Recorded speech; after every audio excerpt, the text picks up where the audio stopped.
Yeah, you've alluded a few times to a bit of the impact. I wonder if you could say a little bit more that now if you're standing back and looking at how this is playing out in the organization, all this work and the outcomes of the work, what would you say is standing out for you?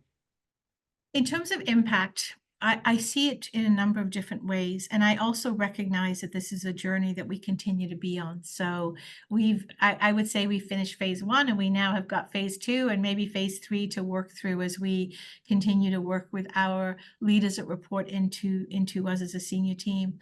The impact I see is how we run our meetings, what conversations we have at our meetings, how we talk about what's going well, our decision-making process. Have we, we've actually created a decision tracker that talks about here's the decisions we've made over the last 2 years as a senior leadership team. And when we have our quarterly offsites, we reflect on those decisions. We had information at the time that the decision was made. Has it served us well as a leadership team? Does it actually go back to our team agreements? It's given us ways of being as a senior team that I feel would not have been a shared way of being if we hadn't gone through this work together. And what I see is how the senior team works together with each other. The ability to label in the moment, I had a reactive day today and I reacted to that and I'm really sorry I didn't, but again, as I mentioned this earlier, it's really around a shared way of just allowing ourselves to be ourselves and knowing that perfection is not what we're aiming for, but we're just aiming to continue to do the work that we do in a way that is respectful of the leadership culture that we want to create and sustain. Right. So when you think back about how we planned, well, and the plan never evolves exactly as we plan it, as you know, but if you think about the ingredients that you think led to the best possible outcomes, what would they be? The ingredients that led to the best outcomes, I think, there's probably three. One is the time that we spent away to focus on the new information that we were gleaning, whether it was debriefing the work that we had done in the leadership circle.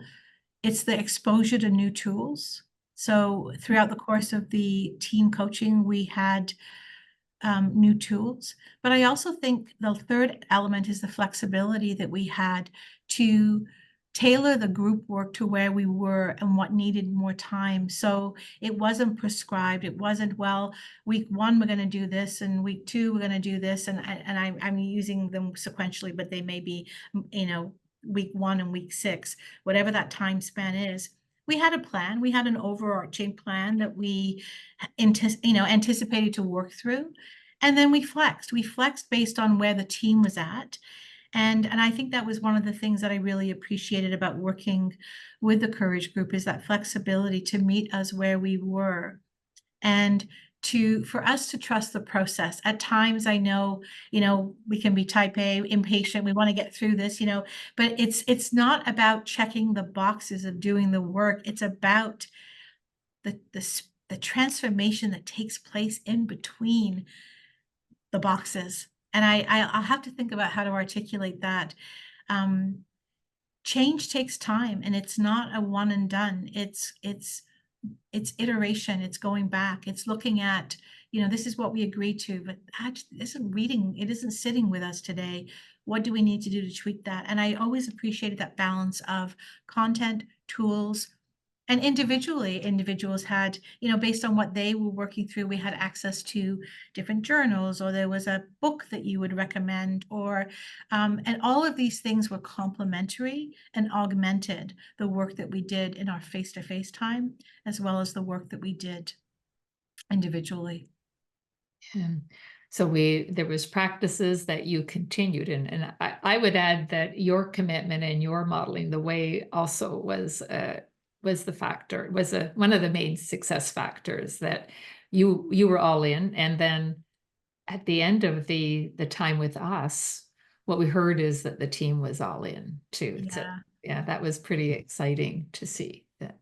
And I want to say one of the I had many proud moments through that process. What I felt really good about was when team members, senior leaders came to me and they said, I see that I see that you're working on this. I see that you're trying to make that change.